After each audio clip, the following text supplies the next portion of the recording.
Marami ang humanga sa mayor na si Isko Moreno dahil ang dami agad ng kanyang ginawa matapos ang oath-taking bilang mayor ng Maynila. Ilang mga lugar sa Maynila tulad ng Recto ang kanilang nilinis pati na rin ng Divisoria.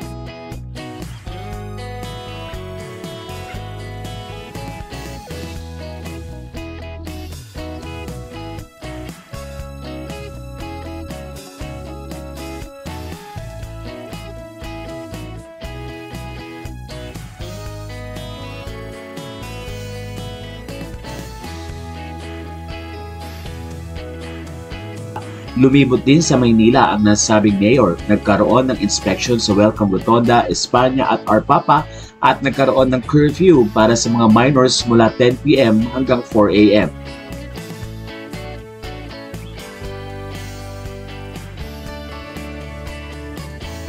Ilan sa mga lugar na nilinis ay ang kahabaan ng Taft Avenue Corner, Padre Faura.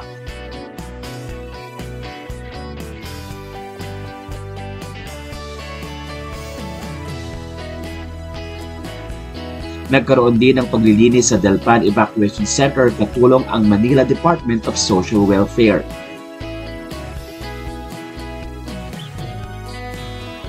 Marami din ang natuwa dahil nag-announce din si Mayor Isko ng Manila State of Health Emergency dahil na rin sa lumalalang problema pagdating sa basura ng nasabing lungsod. Ayon sa post, inanunsyo natin kayo ng 12:10 ng tanghali sa isinagawang emergency broadcast na isa sa ilalim natin ang lungsod ng Maynila sa state of health emergency dahil sa lumalalang problema ng basura.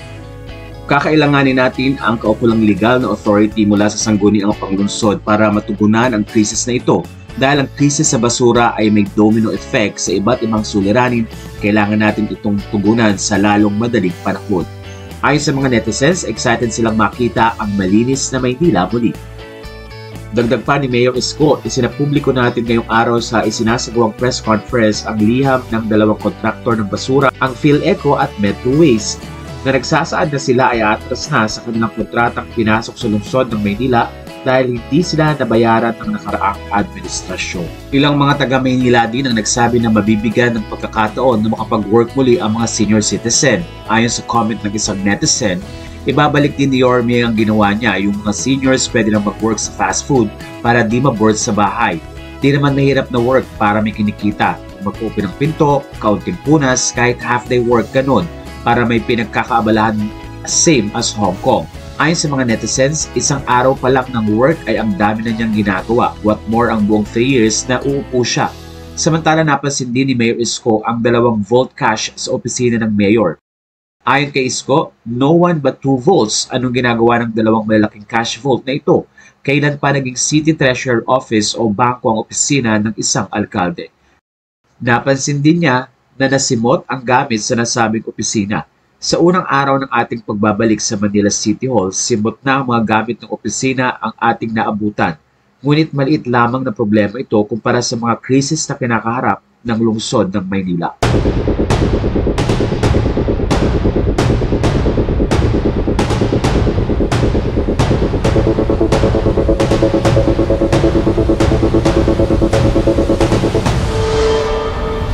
Natuwa naman ang mga taga-Maynila sa sinabi ni Mayor Isko na hindi sila titigil sa paglilinis ng lungsod.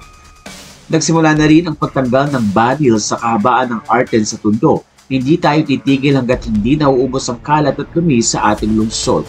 Matinding paglilinis din ang ginawa sa Plaza Miranda sa Quiapo. Ayon kay Mayor, papaliguan nila ang bawat sulok ng nasabing Maynila. Nilinis at tinanggal din ang mga basura sa kahabaan ng A. Bonifacio Avenue, corner Tagaytay City boundary. Dahil sa mga pagbabagong ito, maraming mga taga-Manila at mga Pilipino ang excited na bisitahin ang nasabing lungsod.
Yung